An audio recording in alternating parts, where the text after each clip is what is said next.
Hey, Al. Hey, I see people I know. Cool. I love it when that happens. So this does this really weird thing where there's like this 20, 30-second lag. So I can see myself talking 30 seconds ago. Oh, good question, Leona. I don't know if this live is for you or not. I don't care if you're here. But what I'm doing is just talking about like relationships and answering questions about non-monogamy and just generally hanging out. Um, Hillary, you're in Thailand, so it's morning and it's night here. Maybe you have coffee or tea. So, for those of you who don't know, I'm Ellecia. I'm a non-monogamous relationship coach. I help folks with their relationships, their sense of self in relationship, navigating open relating, all the forms of non-monogamy, polyamory, swinging, whatever is relevant for them. And I do this via coaching, like one-to-one coaching, where I get on a call with them individually, or working with a couple, or a relationship unit. More than two. And I do a lot of videos like this where people can just ask questions and talk about, anything that's relevant for them, anything that is coming up for them. I talk about some of my own personal experiences, some of the experiences I have in coaching clients, and yeah, I just like to get on here and chat away at a screen where I see my own face. Hey, Rebecca. Hi.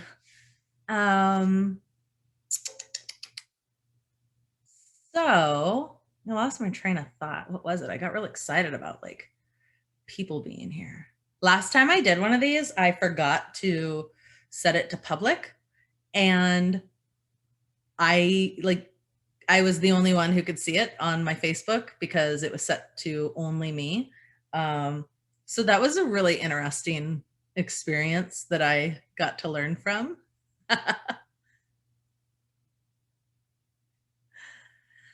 So yeah, like say hi, say where you're dropping in from, and if you have any questions, feel free to pop them in the chat box. If you have any comments, feel free to drop them in the chat box. If you just, I don't know, want to say hi, do that. Oh, okay, guys. So I came up with a new term recently that I love, love, love, love so much. There has been for a while this debate around which is more relevant or a valid term, consensual non-monogamy or ethical non-monogamy. And different people like each one for different reasons. Some people, say that like consensual non-monogamy is a situation where you're assuming that everyone is consenting, or where that everyone involved in the relationships is consenting. Ethical non-monogamy being that everyone is behaving in an ethical way, which can be subjective, right? Like a lot of people have different ideas of what ethical actually means.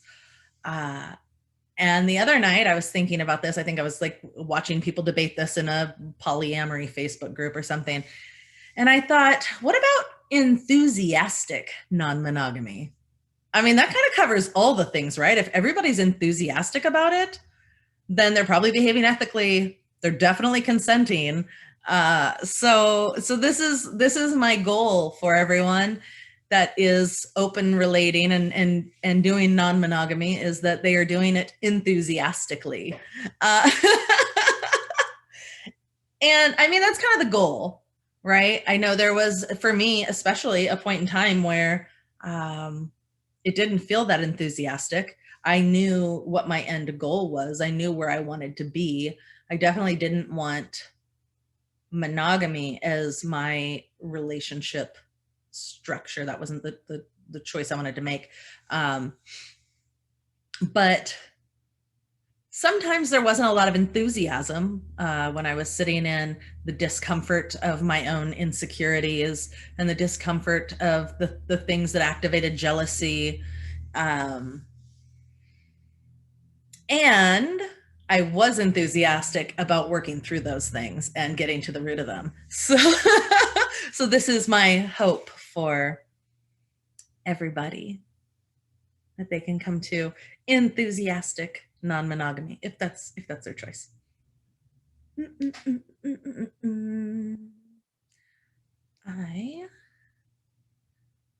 You're too tired to be enthusiastic. I don't know that I really believe that. I think you're actually pretty enthusiastic. Just, I could be wrong. I'm not going to speak for you, but that's my sense. I'm going to post this Facebook Live over on my business page. There's so many different places to do this stuff. Man, I keep saying it's about time for me to have someone else hop on here while I'm going live so that they can do that for me, manage my Facebook Live for me. Someday it'll happen. Dan, you are super enthusiastic. I love that about you. Oh, I love it. Okay, so I had some people ask me some questions ahead of time before I hopped on here. And one of them was, what if I want enthusiastic non-monogamy, but my partner doesn't want it? Or basically this person has been in a monogamous relationship, once an open relationship, and their partner is like, no, that's not what I signed up for. And all of the other things that go with that, the kind of shame that goes with this idea that there is a right way to do relationships and a wrong way to do relationships. And so, my answer to this person, this client of mine, was the first thing that she needed to figure out was, why did she want an open relationship? Why does she want to open the relationship? And I think that's really important because a lot of times people will get, a lot of people get married young, or they're married for a long time and they kind of change, and what they want changes, their desires change, the relationship can get stagnant. There's all sorts of things that happen. And it's really important to figure out if what you want is non-monogamy for all of the great reasons that it exists, or if what you want is something different than the relationship you have existing, right? And what is that something different? I think many people kind of come to this conclusion that an open relationship would solve all of the problems that they are experiencing in their current monogamous relationship. Everything is great. We work well together. We raise our kids well together. There's a lot of good things. We're a team, but there's things that are missing. And I think I would get those things if I could go experience other people as well. And while that might be the case, it might also be that there needs to be a lot of work that happens in that existing relationship first. I mean, more than likely, there's a lot of work that needs to happen in that existing relationship first. So I think it's really important to figure out if it is non-monogamy that you want, or if you have some needs that aren't being met and you really want them from the partner that you have, and that connection isn't happening, and you're hoping to get that need filled elsewhere. But if you really want it filled by the person that's in front of you, it's not going to do the job if it's coming from elsewhere. And I think a lot of people make that mistake and figure that out pretty quickly. Yeah, opening a monogamous relationship will shine a big fat spotlight on any issues that are existing, things that are easy to sweep under the rug when you're just living your day-to-day life and in a kind of default monogamous relationship.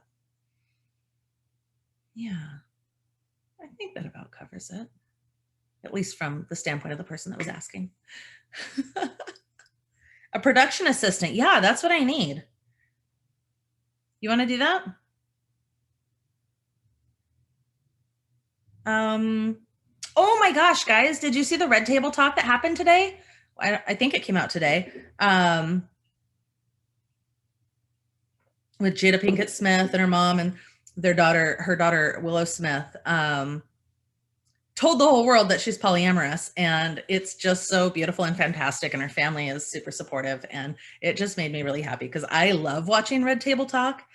They have the best conversations. Yeah, and I think Jada Pinkett Smith and Will Smith raised some fantastic humans to provide to the world. So that just made me really happy. But I was reading an article about it, and that article mentioned that in 2019, the Kinsey Institute did a study that said that 81% of people have fantasized or desired a non-monogamous relationship at some point. Which just, I love that information, because so I hear it all the time that people don't want to be monogamous and they feel like weird or like a freak or like they're so far outside of social norms that like how could they possibly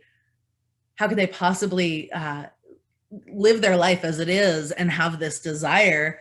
And so having that information is just so validating, because it shows how freaking normal it is to want that, right? We default to monogamy. Monogamy is a fucking fantastic relationship structure for most people, probably, but not when it's the default and entered into just because that's what people do and that's what's expected of us, and we don't make any real conscious decisions about it other than, do I want to or don't I want to?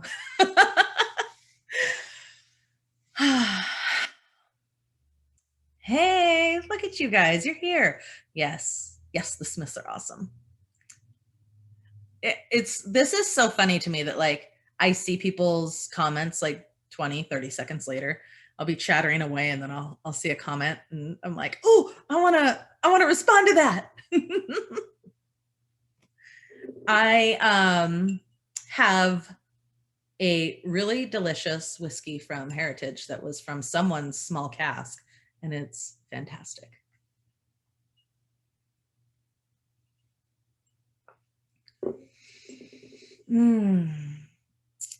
Oh, so I had another question about, I don't know if it was a question. Yeah, it's a question. Someone was asking me about, and I feel like this is so common, like this happens all the time. This woman realized a little bit later in life, after, in her, I don't know, 30s or 40s, maybe 20s, but she defaulted to heterosexual because that's what most of us do. And later on realized that she was bisexual and really wanted to have experiences with women. And met a man who was like, yeah, totally do that. That's great. I'm not threatened by that at all. until he was.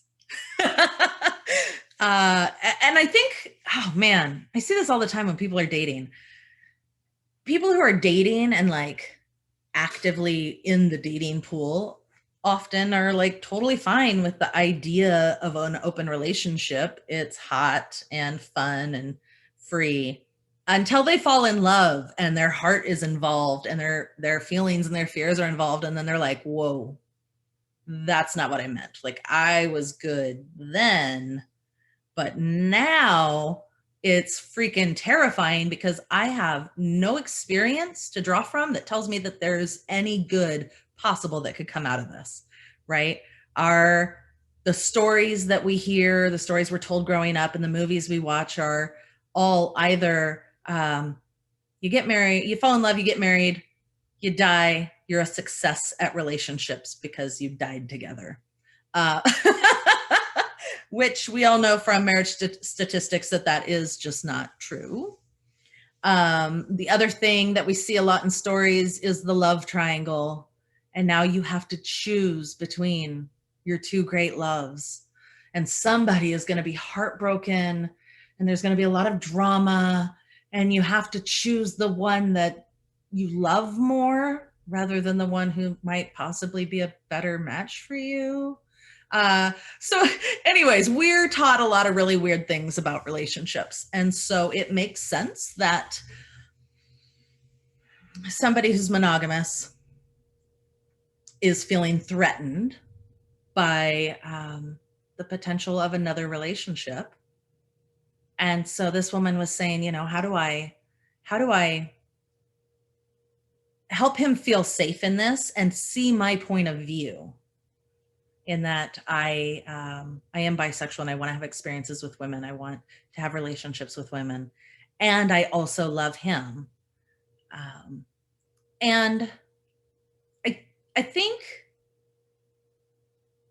from his point of view, he has a point. He was saying, I think he was saying that regardless of gender, this still steps outside of what our relationship agreements are. Well, I don't even think it's that, because what she had said was he feels like that would be cheating.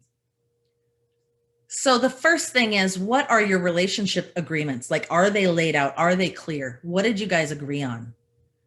A lot of people go into relationships with assumptions and expectations of how it'll be, how everyone will behave, what the rules are, without ever actually talking about it, because we all have our own idea of what a healthy or successful relationship looks like.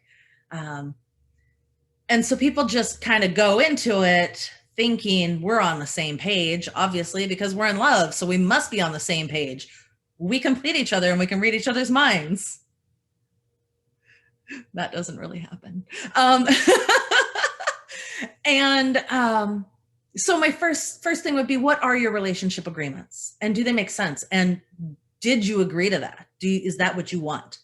And then the next thing would be, regardless of gender, like gender, I think a lot of people feel that the gender of another partner is going to make that relationship less threatening or more threatening. But that's not really true, because relationships, regardless of gender, are still valid relationships.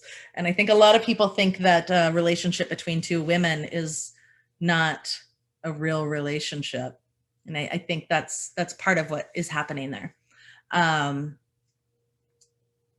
So then the other piece was, how can I get him to see my point of view, or understand where I'm coming from? And it's just it's a lot of conversation. And if you don't have exposure to these things, it can feel really, really just so far outside of your comfort zone, right? Like we all have this like window of comfort, this window of tolerance. And when something is so far outside of it that we can't even, like, it's mind boggling, it's really hard to figure out what to do with that. And so baby steps. I'm always telling everyone, all my clients know it, baby steps, baby steps, baby steps. I say it on here all the time, baby steps, move slowly, because we get comfortable with things over time. We just do. We're we're flexible people, but humans, right?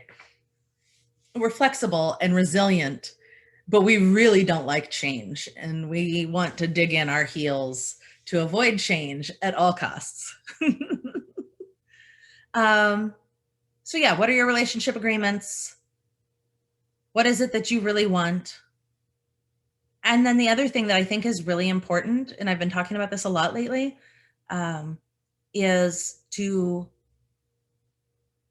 speak from and live from your original essence, your truth, your authenticity, who you were before the world told you not to be that, right? When you can access that and start living from that space instead of changing and molding yourself to fit around other people's discomfort or to fit around other people's desires, when you can start living from who you really are, they'll start showing up for you. Or they won't, or it's an incompatibility and they'll go be with someone who's really right for them. And vice versa. It'll open up space for you to have people in your life who love you as you are right now, like who you really are and not who you are pretending to be in order to get connection and love.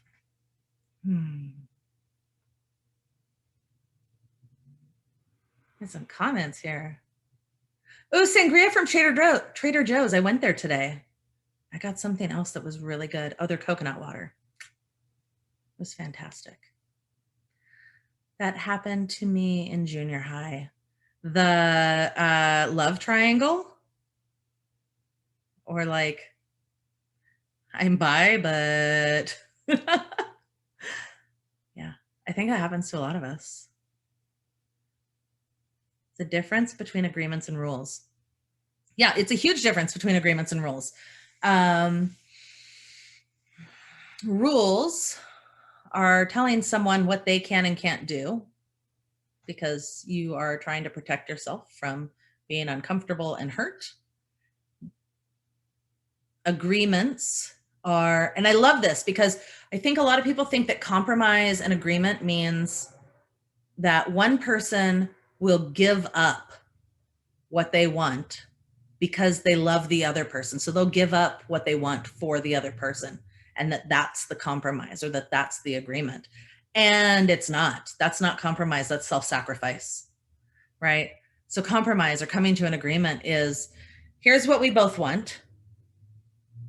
It makes both of us uncomfortable. So let's throw both of those things out and find the things that we can both agree on that give us a bit of what it is that we want, even if it means taking baby steps towards the thing we both want. Right? If it means we're going to do this little thing that is in the middle, with a agreed upon for an agreed upon amount of time, and then we're going to revisit this and we're going to expand it a little more so we're coming closer to what we both want. Creating agreements is not, if you love me, you'll sacrifice yourself. Yeah, absolutely.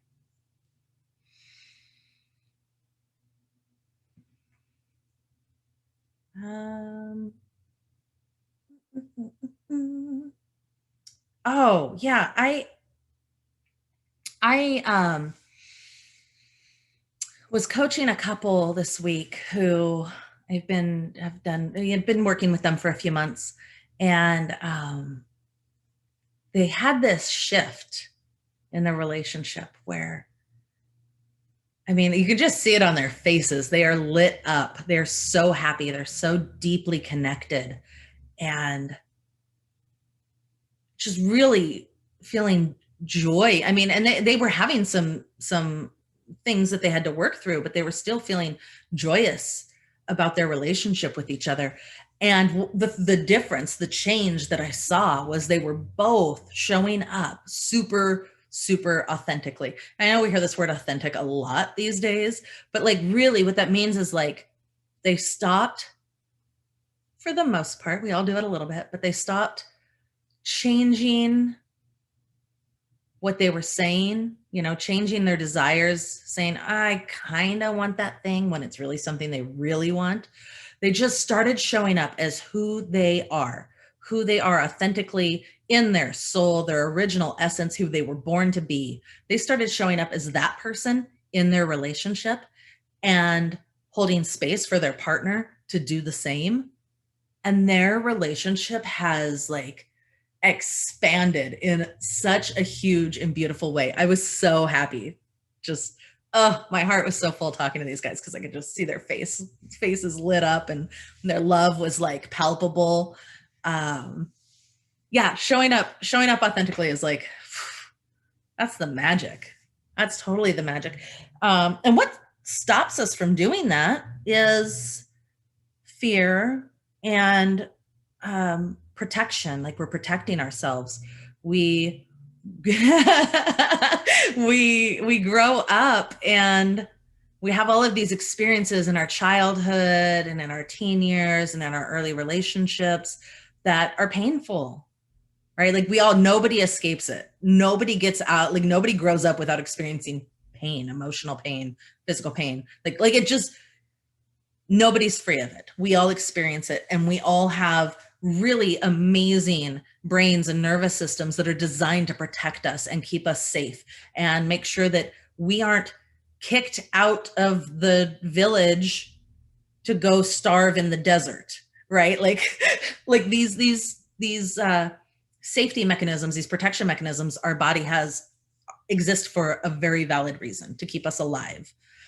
But when we become adults and we start seeing how the things that protected us as children are preventing us as adults from having the relationships that we want and having the life that we want, you have to start healing those things. And so when you start breaking down those ways that we protect ourselves and start showing up as who you are, this really magical thing happens. You magnetize people to you that just love who you are rather than who you think they want you to be. Yeah.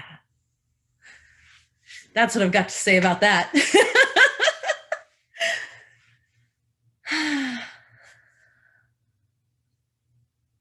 See if we have any questions.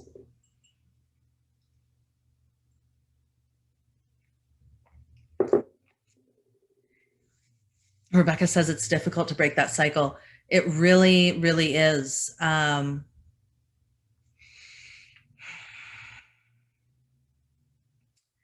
It's difficult, but it's certainly not impossible, right?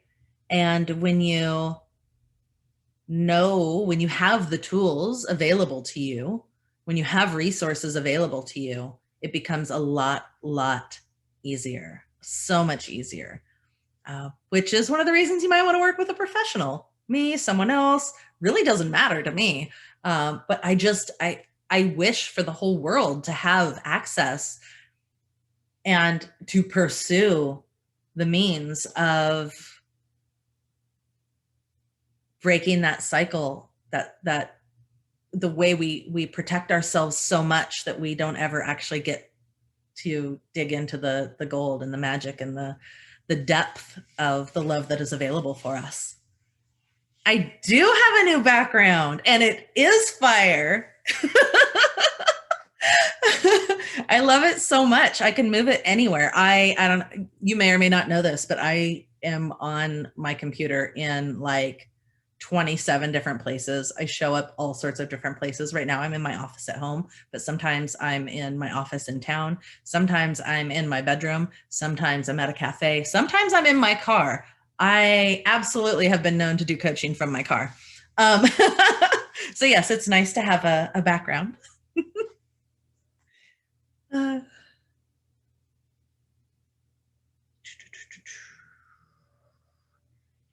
I had another question. What was it?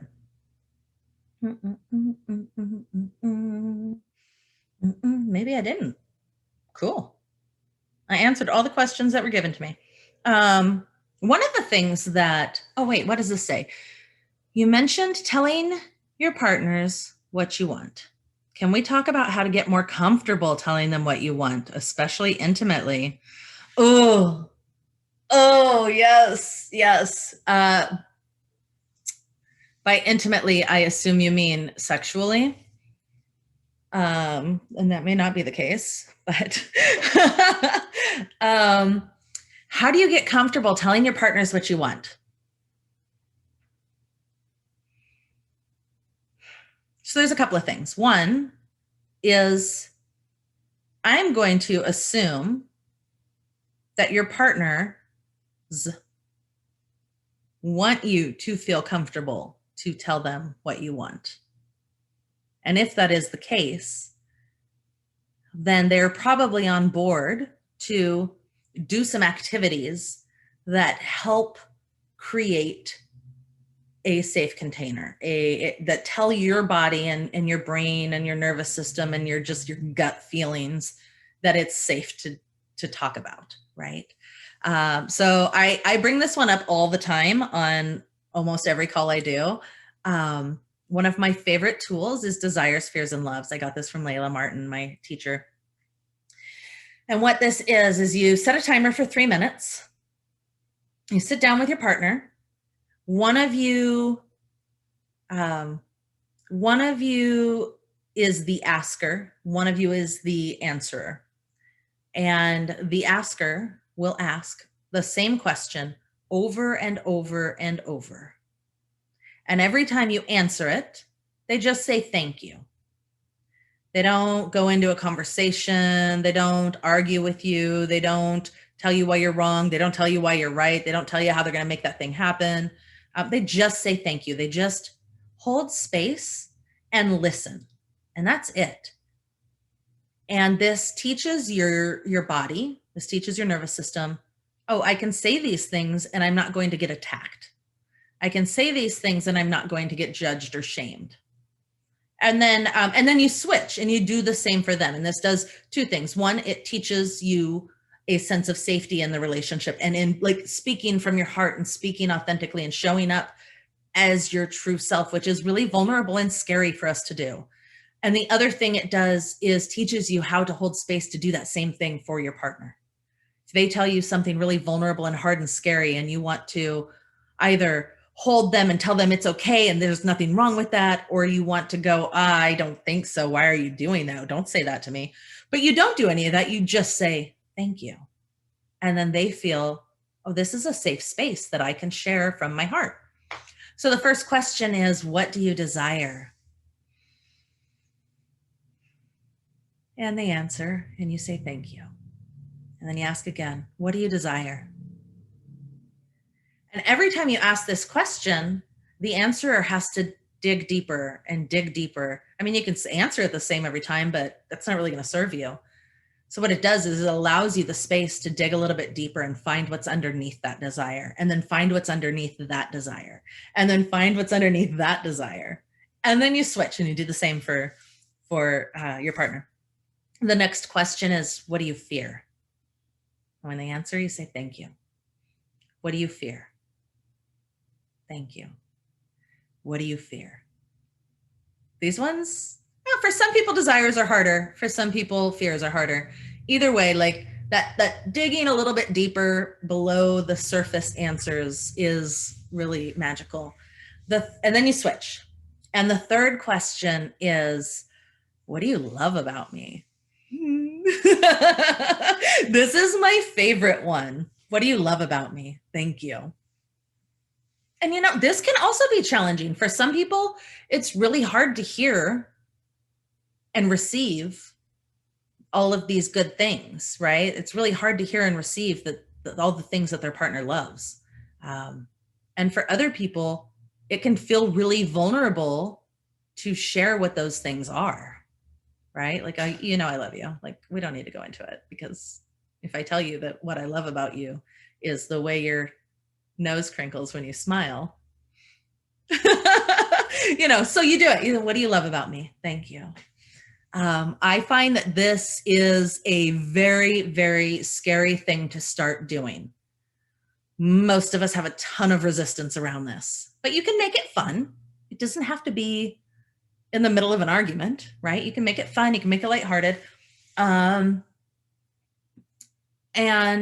once you begin, it really is going to change things. It really is. And Rebecca, you said, I usually don't know what I want. That digging deeper, answering that question over and over, it starts to bubble up. What I love, what I've found is, for me, I don't have a lot of like really clear thought out things, but sometimes I'll have this like word that just kind of comes to mind. And my first instinct is to go, no, that's dumb. Don't say that. But really, that's the thing that needs to be said. Whatever bubbles up, whatever pops into your head, just say it. Dan, this was a relationship changer. Yes, it really is. It's like, it sounds so simple and it's so hard and so good. It just, I mean, if you want to, there like nothing bad can come from it. There is no risk besides putting yourself in a vulnerable position, but you're with someone that you're in a relationship with, that you're creating a life with, that you, maybe not, maybe you're just starting. Either way,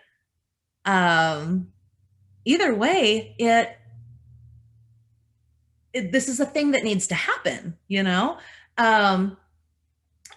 There's no risk. There's no risk, because if your partner can't hear these things, if they hate everything you have to say, there may be some incompatibilities that y'all need to like figure out, and maybe this is not where you need to be, right? But more than likely, what's going to happen is they're going to see the person who showed up in your first dates. They're going to see the person that they fell in love with. They're going to see who you are authentically at your core, what your original essence is, that is wholly lovable, absolutely worthy of all the love that there is to give. And I mean, that might be risky. That shit's scary. Yes, absolutely. Try this exercise. Do it. Do it, do it, do it. It's terrifying and it's magic. It's like creating a spell.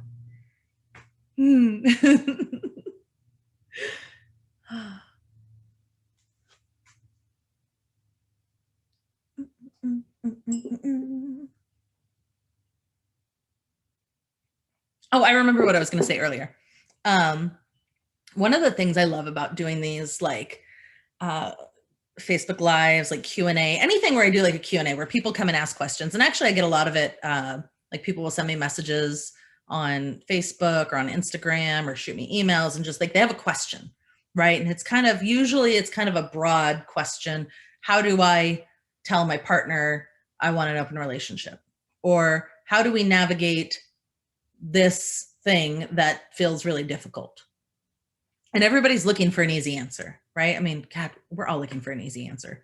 I wish they were all easy. And while I can give you an answer that is general and kind of fits into a lot of situations, or even more specifically for your situation, usually the answer isn't going to do a lot of good if you aren't willing to do all of the other work that comes with it, right? Like you've got the answer, this is what you need to do, but the reality is that there is a lot of work that needs to be done on the back end in building a sense of safety in your relationship so that you can talk about these things without wanting to run away and hide, right?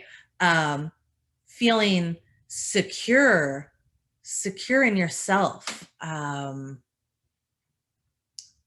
secure in your sense of who you are and your worthiness, and that you deserve the things that you desire. So building up that sense of security, releasing codependency. We as a culture celebrate codependent relationships like you wouldn't believe. It blows my mind. It's not good.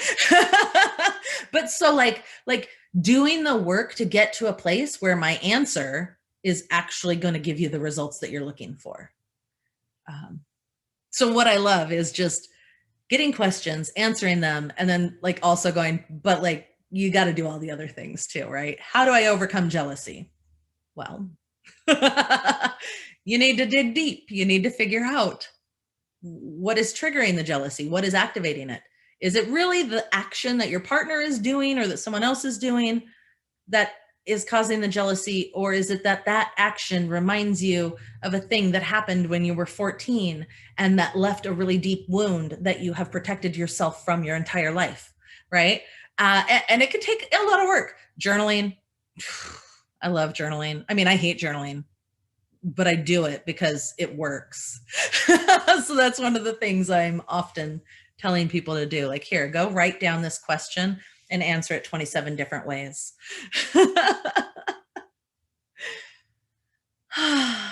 I am going to tell you guys a secret just between us. I'm going to start recording a podcast soon. Actually, maybe this call will just like go into the podcast. That's a thing I could do. It's not fully formed, but that's a thing I'm going to be working on. I also am available, totally available if you want to chat about your relationship, your situation, your life, your dog, whatever. I am absolutely available for that. I have a couple of spots opening up on my coaching calendar soon. I have some people graduating. And so I'm going to be available for new coaching clients if that's something you're interested in. Either way, you can schedule a call with me that's free and we'll chat for like 45 minutes about whatever. There's probably links all over my Facebook and my website. They're easy to find. Ah, thank you. She said, "You go, girl. Proud of you." Does anybody have any more questions? Anything they want to say? Questions, comments, concerns? Cigars, whiskey? I don't know. I'm feeling like a call. Nope, that's not the right word. Nope, can't think of the word. Hey, wait, what happens when people graduate? You'll find out. Oh, I forgot my snake. Oh, shoot. Sorry, Rebecca. I had told her I was going to bring my sweet Lilith. She is a 7-month-old pastel ball python, and she's beautiful. And she ate yesterday and doesn't like life when she's digesting. So she's hiding under her tree. And I completely forgot. Dang it. Dropped the ball on that one. Next time. I'll bring her next time. I'll take pictures of her. She's getting huge, huge, and beautiful. She's like stunning.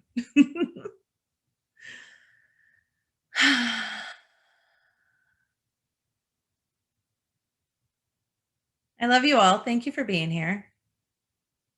It makes me so happy.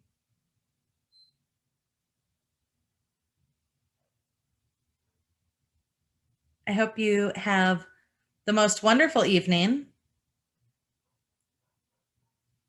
And I'm going to go play some Skyrim on my Switch because I'm a super nerd. Have a great night, guys. Bye.